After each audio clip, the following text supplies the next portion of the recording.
J'aimerais continuer dans cette série de messages sur la culture de l'Église dans le vent du Saint-Esprit. Dis-le avec moi, culture de l'Église dans le vent du Saint-Esprit. Amen, gloire à Dieu. Un texte de base qui se trouve dans Jean 3. Prenez votre Bible, Jean 3, verset 8. Jean 3, verset 8, où nous lisons « Le vent souffle où il veut, et tu en entends le bruit, mais tu ne sais d'où il vient ni où il va. Il en est ainsi de tout homme qui est né de l'Esprit. Amen. » Dieu soit loué pour le vent du Saint-Esprit et aussi pour cette culture d'une Église qui vit dans le vent du Saint-Esprit. Cette Église, elle a pris soin de développer différents domaines qui permettent au royaume de Dieu de se manifester sur la terre. Je pense à ces premiers points que nous avons vus ensemble, la culture de bienvenue. C'est pour nous notre meilleur outil d'évangélisation. Que les âmes qui nous visitent se sentent accueillies, se sentent à l'aise, aiment venir à l'Église et soient bénies de multiples manières grâce à toute une somme d'équipes au travail. Et je vous invite bien entendu à rejoindre ces équipes. C'est une excellente façon de servir le Seigneur, d'être aux portes, à la sécurité, de s'impliquer dans le placement, de s'occuper du ménage, de participer dans la décoration. Il y a le point café, les papilles, il y a les annonceuses, il y a beaucoup de choses à faire dans cette église qui permettent de soigner l'accueil et de cette manière qui mettent à l'aise tous les amis qui nous visitent. Je pense aussi aux fiches contacts qui nous permettent de recevoir les adresses téléphoniques, les mails et de correspondre avec tous les amis qui découvrent pour la première fois le GVC. De cette manière, nous gardons le contact avec eux. Une église qui est dans le vent de l'Esprit, qui développe cette culture dans le vent du Saint-Esprit. Deuxièmement, nous avons vu que c'est une culture d'adoration et de célébration. Amen. Nous aimons l'adoration, nous aimons la célébration. Nous développons dans l'église non pas la performance musicale, bien que nous cherchions le meilleur dans la musique. Notre désir, c'est de développer une culture d'adorateur. C'est que nous ne soyons pas ici comme au spectacle, en train de chercher à profiter d'un groupe qui ferait ça parce que c'est son métier, non. Ceux qui sont ici sur le podium sont des adorateurs. Et leur désir, c'est de vous transmettre cette culture d'adoration pour que chacun d'entre nous, lorsque nous quittons le temple, eh bien, nous puissions développer cette culture d'adoration au volant de la voiture, à la maison, dans sa salle de bain, gloire à Dieu, au travail. Vous allez continuer à célébrer Dieu avec un cœur d'adorateur. Nous avons vu aussi la culture de puissance, parce que nous croyons que Dieu est un Dieu qui envoie sa puissance avec des signes. Dieu veut confirmer sa parole. Vous avez entendu tous ces témoignages. Et tout le monde n'est pas venu sur le devant témoigner ce matin, parce que je suis sûr qu'il y a plein de témoignages époustouflants de ce que le Seigneur est capable d'accomplir. Gloire à Dieu. Et j'aimerais poursuivre dans ce culte en abordant un autre point de cette culture d'une église dans le vent du Saint-Esprit. C'est une culture d'influence. Une culture d'influence. Amen. Le Seigneur nous dit dans sa parole, vous êtes le sel de la terre. Dans Matthieu 5, versets 13 à 14, prenez votre Bible. Matthieu 5, 13 à 14, vous êtes le sel de la terre. Amen. Vous êtes la lumière du monde. J'aime prêcher sur le réveil et je prêche sans cesse, constamment sur le réveil, parce que j'ai la conviction que le réveil n'est pas seulement une saison qui se termine. Je suis convaincu que le réveil n'est pas appelé à être un épiphénomène, quelque chose qui va nous porter pendant 3 mois, quelque chose qui va nous porter pendant 6 mois, 1 an, 2 ans, 3 ans. Mais je crois qu'un racheté peut vivre dans le réveil. Je crois qu'un racheté peut vivre dans le réveil. Si vous êtes d'accord avec moi, dites un grand amen à cela et je vais vous en faire simplement la démonstration théologique. Jésus a dit dans Jean 7, 37 à 38, « Si quelqu'un a soif, qu'il vienne à moi et qu'il boive. » Amen. Qui est-ce qui nous rafraîchit? C'est Jésus. Et Jésus nous dit, si quelqu'un a soif, donc à chaque fois que tu as soif, tu peux venir vers Jésus pour être désaltéré. Gloire à Dieu. C'est le bon réflexe tu dois adopter ce bon principe spirituel, c'est d'entretenir cette vie abondante en te tenant en permanence à côté de Jésus de telle manière qu'à chaque fois que tu éprouves de la soif spirituelle, tu viens vers lui et lui, il va l'étancher immédiatement. Gloire à Dieu. Beaucoup considèrent le réveil comme une saison spirituelle ponctuelle, marquée par un feu intense qui finit par s'éteindre et qui laisse place à une marche chrétienne routinière, placée, je dirais, qui se vit comme une forme de normalité, comme si la vie chrétienne routinière était normale et que le réveil était plutôt quelque chose d'exceptionnel, comme le Saint Graal qu'une église doit rechercher, puis un jour, Dieu voulant, elle va le trouver, elle va l'obtenir. Elle part comme à la recherche de l'arche perdue, cette église. Et le jour où elle découvre l'arche, elle va dire, ça y est, maintenant, dans notre communauté, on a trouvé le réveil. Moi, je pense que le réveil, c'est une culture d'église. C'est une église qui demeure sans cesse dans la vie abondante, qui veille sur le feu pour le garder. Gloire à Dieu. Nous sommes appelés à libérer le feu, amen, mais nous sommes aussi appelés à le garder. Pour cela, il faut veiller sur le feu. Si vous avez fait du camping, si vous avez été un scout, eh bien, vous avez peut-être parfois produit un feu. Et on vous a dit qu'il fallait à tour de rôle eh bien, se tenir auprès du feu pour le surveiller afin qu'il ne s'éteigne pas. C'est la même chose dans l'Église.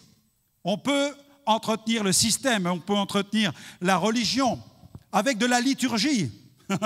C'est ce que l'Église a fait depuis des siècles. Elle a entretenu le christianisme avec de la liturgie. On arrive, on sait tous les dimanches ce qui va se passer. On sait que de telle heure à telle heure, il va y avoir ça, qu'à un moment, il va y avoir la distribution de telle chose, qu'il va y avoir telle prière, et c'est toujours la même prière, et qu'à 11 heures, la cloche va sonner, et que les croyants vont se disperser comme une nuée de moineaux. Voilà comment maintenir quelque chose, garder quelque chose, mais qui va être figé sans puissance, au travers des traditions et de la liturgie. Ce n'est pas ce que nous faisons. Notre but, c'est d'entretenir le feu. Et le feu, il est puissant. Le feu, il nous réchauffe. Le feu, il libère la puissance. Alléluia. Gloire à Dieu. Et nous avons besoin de ce feu. Amen. Autre preuve théologique. Vous allez dans Jérémie chapitre 17, versets 7 à 8. Jérémie 17, versets 7 à 8. Le prophète Jérémie ajoute une image forte, je dirais, à ce continuum, à cette continuité du réveil dans la vie d'un racheté. Jérémie 17, versets 7 à 8.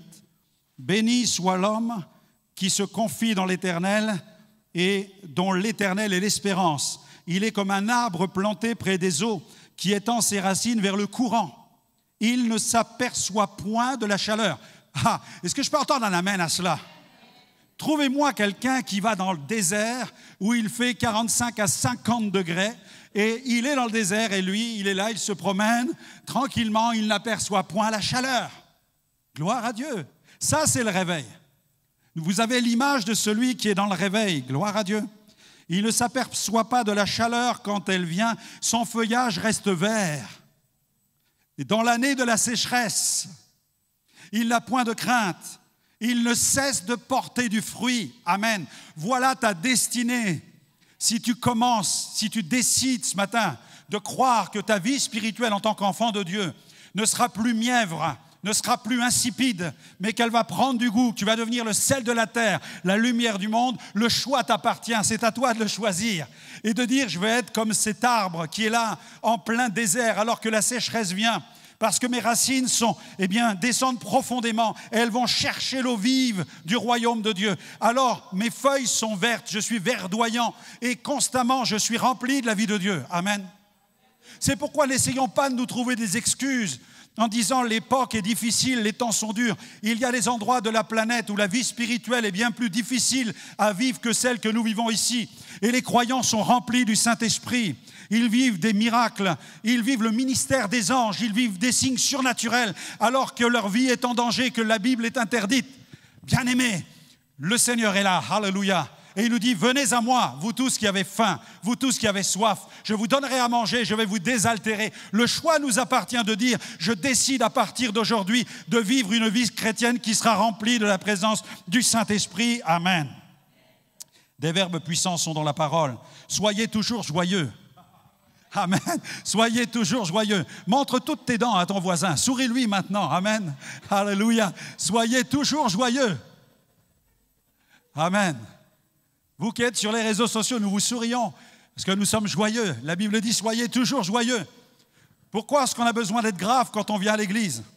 Pasteur, Jésus est mort. Oui, mais il est ressuscité le 3e jour. Est-ce qu'il y a quelqu'un qui croit à la résurrection ici? Christ est vivant. Le christianisme, c'est la joie. C'est la joie du royaume. Gloire à Dieu. Vous êtes assis avec Christ dans les lieux célestes. Si ça, ce n'est pas le réveil, le ciel, qu'est-ce qu'on peut donner d'autre que le ciel? Gloire à Dieu. N'éteignez pas l'esprit. Voilà ce que la Bible nous dit. N'éteignez pas l'esprit. Voilà comment nous perdons la vie, en éteignant, si nous éteignons le Saint-Esprit. C'est-à-dire que si nous ne veillons pas à cultiver notre relation avec le Saint-Esprit, très vite notre vie spirituelle s'éteint. Vous êtes le sel de la terre. Matthieu 5, 13 à 14. Vous êtes la lumière du monde. Une ville située sur une montagne ne peut être cachée. C'est-à-dire que vous ne passerez pas incognito. Bien-aimés, si vous êtes rempli du Saint-Esprit, vous ne pouvez pas le cacher. À chaque fois que je dis à ma femme, on est en vacances, on met des lunettes de soleil, personne ne nous connaît, là on va être tranquille. Eh bien vous avez quelqu'un dans la rue qui dit « Hey frère Alexandre !» Même quand je suis dans un avion, quand je suis dans un avion, j'ai les gens qui sont derrière moi parfois qui disent « Oui, c'est lui qui est sur MCI TV ». Et moi, j'ose pas parce que je dis, si je démarre la conversation, il y a 14 heures de vol, là, j'ai pas fini, là. Ils vont me demander la prière de guérison dans l'avion. Ça va se transformer en réunion d'évangélisation. Et souvent, ça se termine comme ça. Mais on ne peut pas passer incognito. Vous avez des scènes que Dieu orchestre. Et quand on est parti en vacances cet été, on arrive dans la ville, il faisait beau, et les gens étaient habillés. Voilà, tout le monde décontracté. Je mets mon short de compétition. Gloire à Dieu. Je montre mes jambes qui ont fait trembler Hollywood. Gloire à Dieu. Je marche dans la rue, et puis là on voit un temple protestant, et puis c'était marqué exposition. Et dans ma tête, je me dis non, j'y vais pas, je suis en vacances. Et ma femme me dit, regarde. Je dis oui, j'ai vu. Elle me dit, mais va voir. Ok, j'y vais. Et puis je rentre, et puis il y a une dame de plus de 90 ans, 95 ans qui me tombe dessus. C'est la guide, et elle est remplie de feu pour le protestantisme. Et là, elle me kidnappe, et elle nous embarque pendant 1 heure pour visiter le temple protestant. Et après, on rencontre un moine franciscain.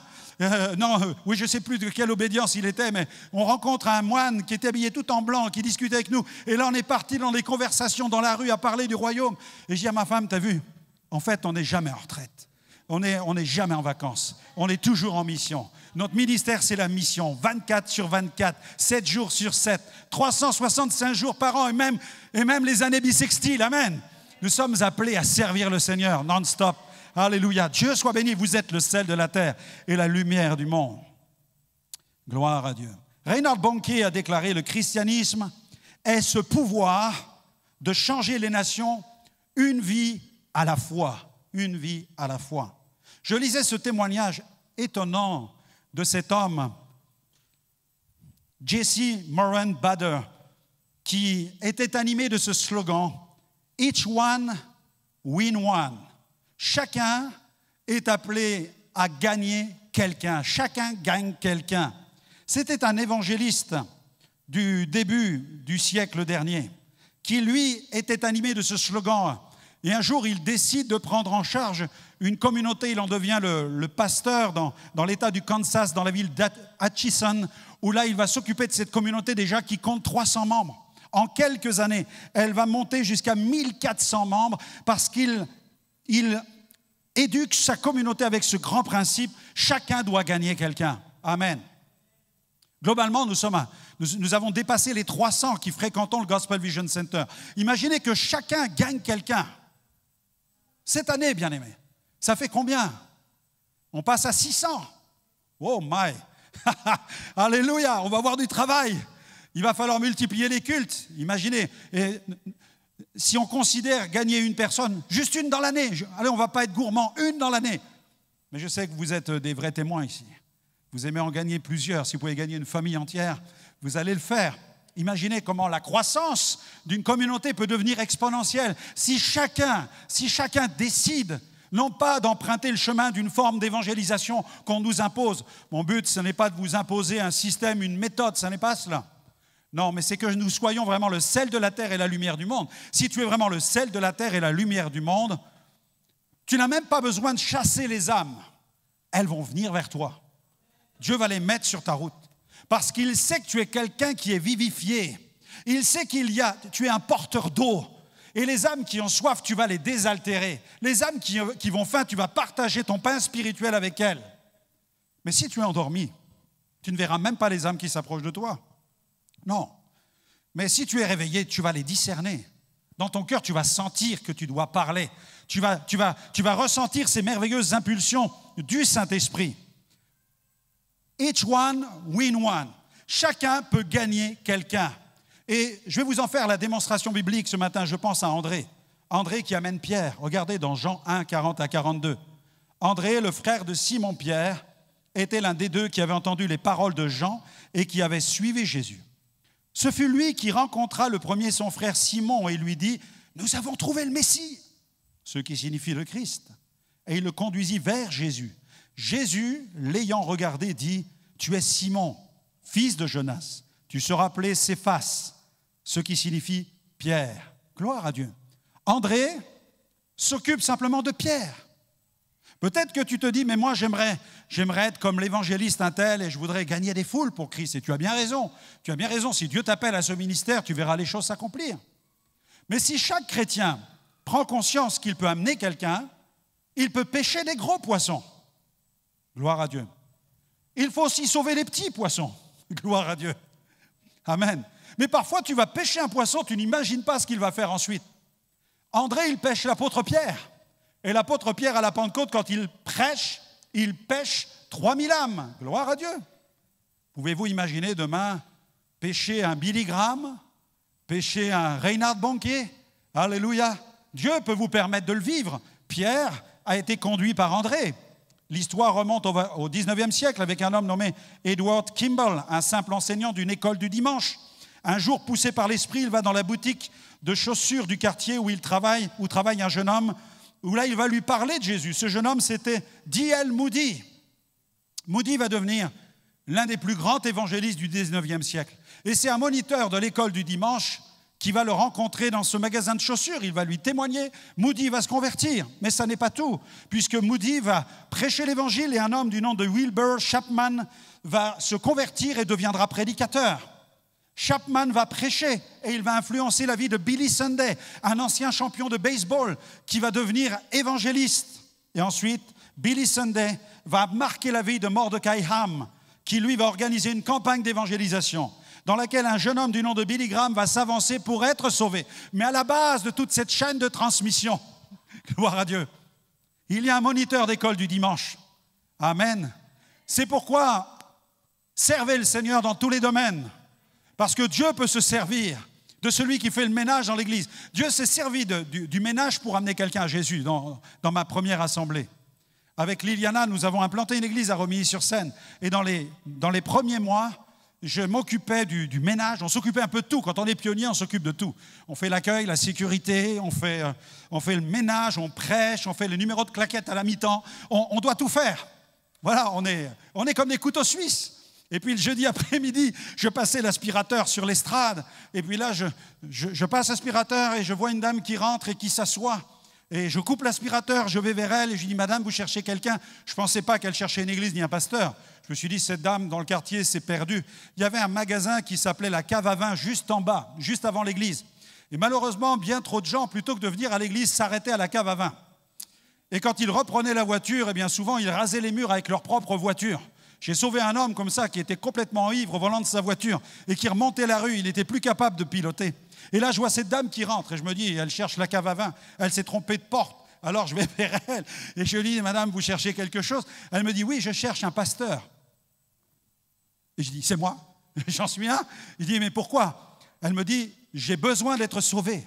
Je veux rencontrer Jésus. J'en croyais pas mes oreilles. J'en croyais pas mes oreilles. Je lui dis, mais il n'y a plus qu'à pêcher le poisson, en fait.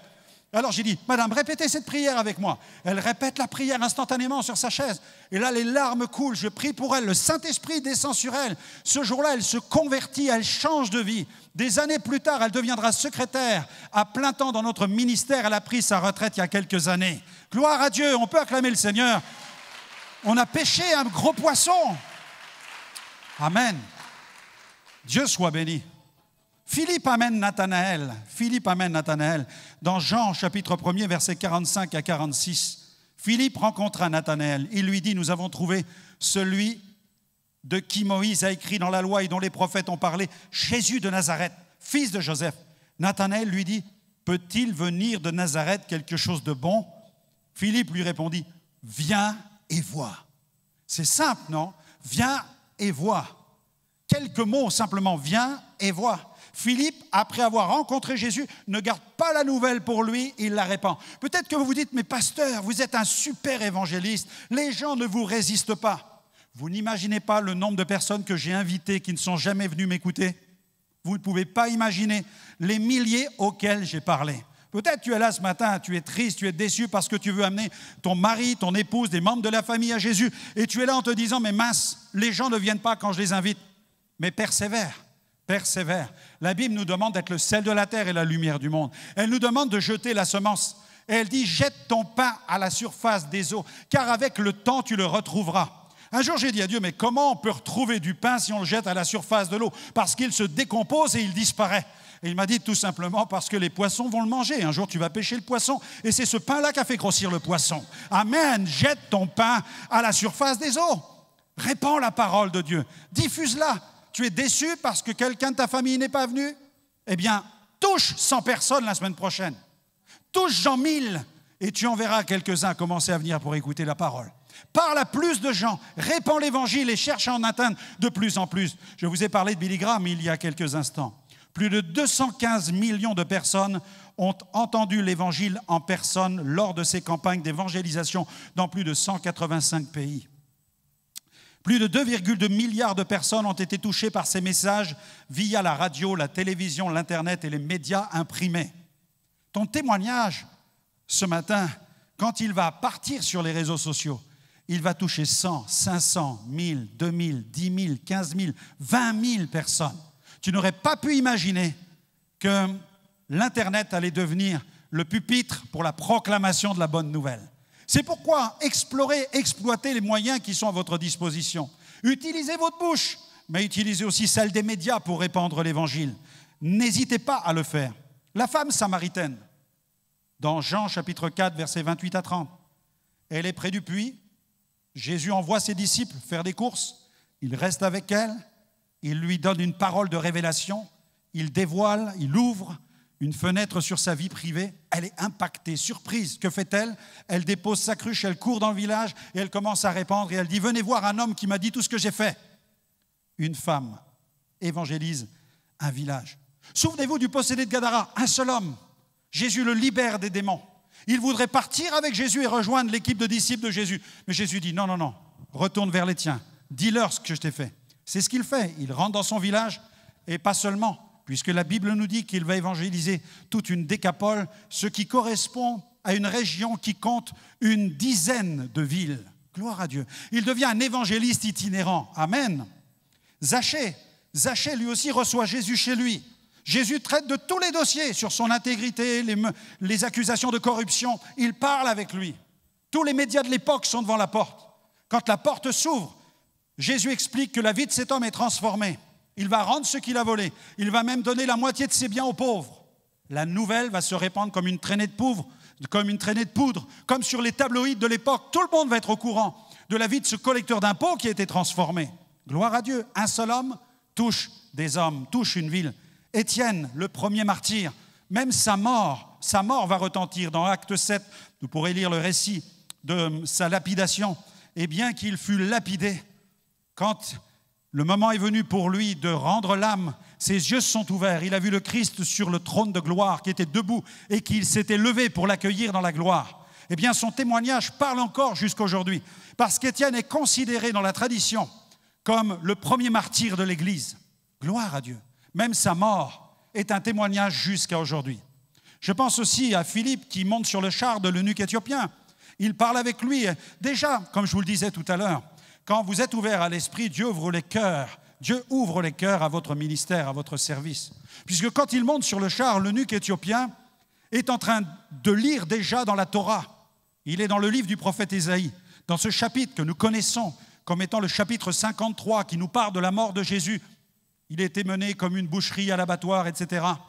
Le châtiment qui nous donne la paix est tombé sur lui. Par ses meurtrissures, nous sommes guéris. Eh bien, l'eunuque est là, assis sur le char, et Philippe s'assoit à côté, et il voit que cet homme est en train de lire. Et il lui dit, comprends-tu ce que tu lis? Et il lui dit en quelque sorte, si personne ne m'explique, je ne peux pas comprendre. Et tout à coup, eh bien, Philippe l'évangéliste se retrouve à faire de l'évangélisation un à un. Il annonce l'évangile à cet homme. Et l'homme comprend qu'il doit être baptisé. Et il dit, qu'est-ce qui empêche que je sois baptisé? Il lui dit, il faut qu'il y ait de l'eau. Et comme à proximité, il y avait de l'eau, alors ils sont descendus du char et ils l'ont plongé dans l'eau. Et l'homme s'est engagé pour Christ, il a été plongé dans les eaux du baptême. Quand il est ressorti, qu'est-il devenu?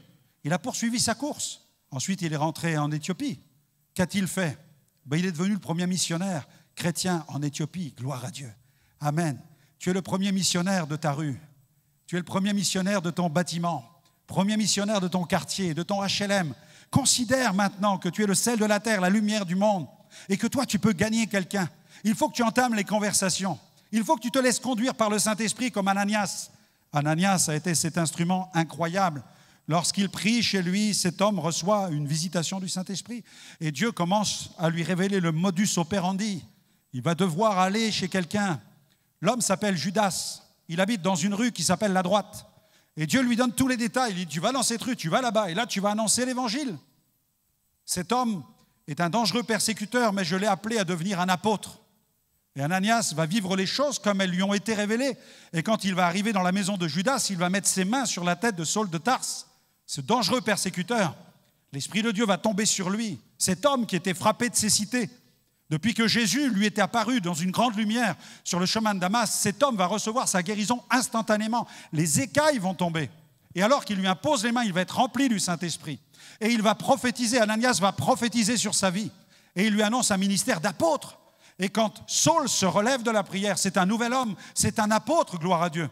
Mais à la base, il y a un disciple nommé Ananias. Ananias n'était pas un géant de la prédication. Ananias n'était ni un apôtre, ni un prophète, ni un évangéliste, ou un pasteur ou docteur. Ananias était un simple disciple. Et Dieu s'est servi de lui. Quels sont ceux qui voudraient être des Ananias ici? Amen. Quels sont ceux qui voudraient vivre ce genre d'opération surnaturelle? Être utilisés par le Saint-Esprit. Gloire à Dieu. Il m'est arrivé de vivre des expériences comme ça, où Dieu m'a dit, va dans telle rue, va à tel endroit, va chez cette personne. Combien de fois où là le Saint-Esprit m'a utilisé pour annoncer l'Évangile? Il y avait dans le pays de Montbéliard, je le racontais cette semaine dans une visite chez les bien-aimés, il y avait dans le pays de Montbéliard, dans la période des années 70, où il y avait le Jesus Movement, où il y avait vraiment un réveil parmi les jeunes, tous ceux qui allaient à Katmandou, qui revenaient ici en Europe, eh bien revenaient avec, non pas seulement avec de la théologie bouddhiste, mais ils revenaient avec la drogue. Ils revenaient complètement dépendants, parfois même détraqués par les séances qu'ils avaient pu vivre avec toutes sortes de chamans là-bas. Ils étaient perturbés et ils vivaient dans la marginalité, ils rejetaient la société en bloc. C'était peace and love.